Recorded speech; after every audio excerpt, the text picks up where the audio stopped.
Rasulullah bertanya, siapa wanita yang paling bagus? Wanita yang paling bagus. Wanita yang paling bagus tuh kayak apa? Kalau bahasa kita, wanita yang paling cantik itu kayak gimana sih? Para sahabat Nabi bingung menjawab. Ada yang ngomong mungkin dalam hatinya berkata, mungkin sholatnya ya, mungkin puasanya, mungkin semuanya pakai mungkin.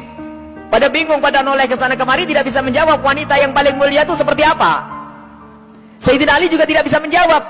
Semuanya pulang ke rumah masing-masing. Sampai di rumah Sayyidat Fatimah Zahra, seperti kebiasaannya wanita solehah, kalau suaminya datang yang ditanya adalah dapat ilmu apa, bukan dapat duit berapa. Sayyidat Fatimah Zahra bertanya, wahai suamiku, apa yang kau dapat dari ayahanda? Apa yang kau dapat hari ini dari Rasulullah? Lah, ini kalimat yang harus dibiasakan oleh para istri tuh. Bang, dapat ilmu apa? Kan begitu. Sayyidina Ali menjawab, kami dapat banyak, cuman kami juga dapat pertanyaan yang kami semua tidak bisa menjawab. Pertanyaan apa? Wanita yang paling mulia itu seperti apa? Wanita yang mulia itu seperti apa? Dijawab oleh Siti Fatimah Zahra, aku yang punya jawabannya. Apa? Dibisikkanlah di telinga Sayyidina Ali. Seketika itu wajah Sayyidina Ali berbinar-binar senang, wajahnya berseri-seri, mata berbinar-binar. Aku menemukan jawaban. Pasti aku nanti bakal dibanggakan oleh Rasulullah karena sudah punya jawaban. Di esok harinya ketemu lagi dengan Rasulullah. Siapa yang sudah punya jawaban? Para sahabat Nabi masih bingung. Tiba-tiba Sayyidina Ali berkata, kami punya jawaban ya Rasulullah. Siapa wanita yang paling bagus? Dijawab, wanita paling bagus adalah yang tidak pernah melihat laki-laki dan tidak pernah dilihat laki-laki. Rasulullah paham siapa yang ngasih tahu. Siapa yang ngasih tahu? Sayyidina Ali malu. Yang ngasih tahu tentu orang yang paling dekat denganmu ya Rasulullah. Sayyidat Fatimah Zahra yang membisikkan bahwasanya wanita mulia adalah yang tidak pernah melihat laki-laki dan yang tidak pernah dilihat laki-laki. Maknanya apa? Bukan tidak melihat seperti ini, maknanya apa? Kalau dilihat laki-laki nggak senang. Dan kalau ada laki-laki tidak penasaran, siapa itu? Oh, hidungnya, oh ya, bukan itu rendah. Dan wanita mulia adalah di saat dilihat laki-laki itu merasa tidak nyaman, bukan malah goyang pinggulnya yang dihentakkannya ini. Ini wanita-wanita rendah. Malu kalau dilihat. Kalau merasa ada laki-laki memperhatikan, merasa risih, itu iman di dalam hatinya, itu kemuliaan, itu wanita mulia, itu maksudnya. Bukan lalu menutup, tak boleh dilihat, aku harus di kamar saja. Bukan, keluar dengan cara yang wajar, dengan mahram, dengan kelombongan wanita, dan dananya tidak pamer, yang sederhana. Akan tapi lihat, di saat diperhatikan laki-laki, merasa risih hatinya. Kalau semua yang ada di tempat ini merasa seperti itu, itulah pecinta Sayyidat Fatimah yang sesungguhnya. Sekarang rusak zaman. Wanita keluar semuanya pengen pamer apa yang ia miliki. Sudah begitu ngaku, aku pengikut Rasulullah. Aku sering hadir marhabanan. Maulid Nabi, ribuan manusia yang datang. Aku insya Allah dapat syafaatnya Rasulullah. Tapi nggak nyambung dengan Sayyidat Fatimah Zahra. Jadi kita harus berusaha untuk menjadikan diri para wanita-wanita ini merasa tidak nyaman, tidak senang kalau tubuhnya diperhatikan oleh kaum pria. Ini iman, itu kemuliaan, jadi tidak nyaman. Dan itu ada sifat-sifat semacam ini. Ada merasa risih. Ada yang Masya Allah kalau sudah diperhatikan merasa, waduh wajahnya mulai putih, kuning, hijau tuh.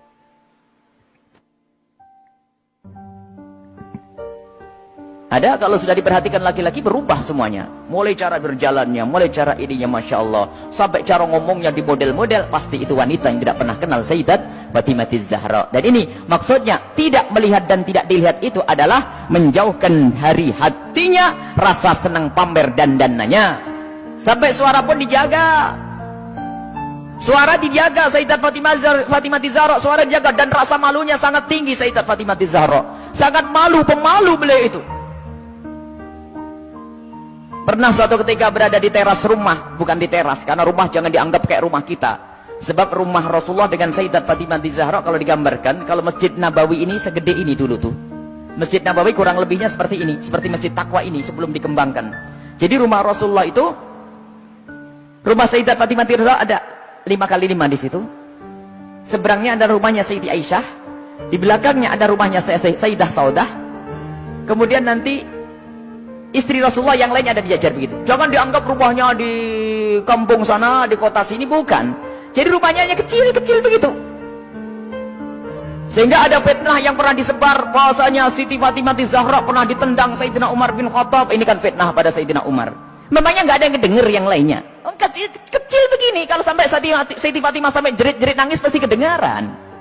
Ada ya sekelompok orang yang berdusta mengatakan Siti Fatimah Zahra meninggal karena dipukul oleh Sayyidina Umar bin Khattab, perutnya sampai keluar. Ini lucu cerita ini. Dipikir rumahnya itu di kampung sana ya, kampung sini, bukan. Itu loh rumah Siti Fatimah. Kalau ada di sekitar masjid gini, mepet.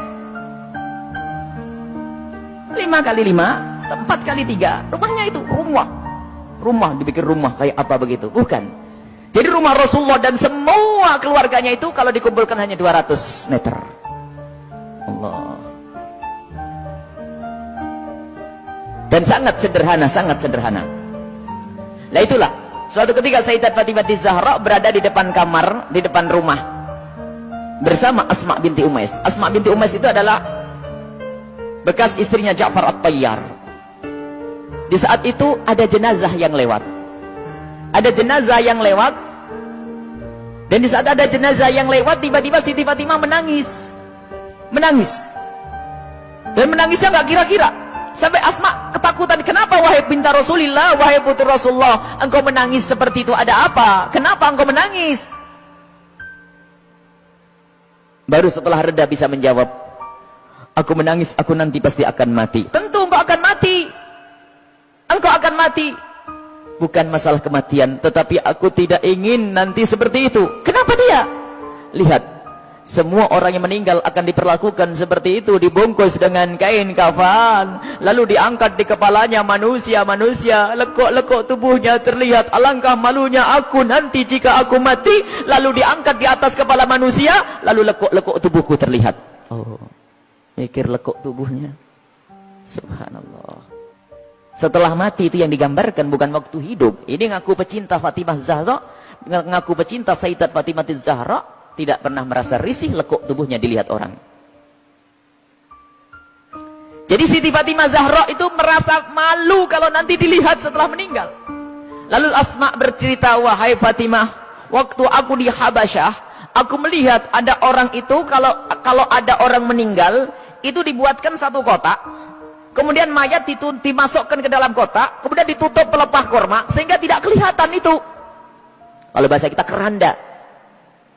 Mendengar jawaban seperti itu, Sayyidat Fatimah Zahra sangat senang dan menyambut dengan kegembiraan. Asma, aku berwasiat, kalau aku mati nanti, tolong dibuatkan aku seperti itu. Dan akhirnya setelah Sayyidat Fatimah Zahra meninggal, Asma sendiri yang membuat untuk Sayyidat Fatimah Zahra. Dan inilah di dalam sejarah disebutkan bahwa pertama kali orang pakai keranda di dalam Islam adalah Sayyidat Fatimah Zahra.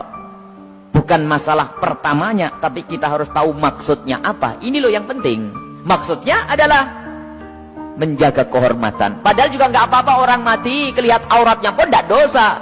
Orang meninggal tidak ditanya lagi oleh Allah. Akan tapi rasa malunya Sayyidat Fatimah Zahra sampai menghantarkan beliau untuk berwasiat kalau meninggal nanti agar dibuatkan yang demikian ini. Dan termasuk wasiat yang lainnya apa? Agar dikubur di malam hari.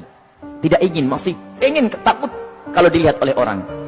Inilah Sayyidat Fatimah Zahra. Jadi rasa malunya luar biasa. Dan ini pendidikan dari Rasulullah SAW. Memang kita harus banyak mencontoh beliau. Rasa malu ini mahal.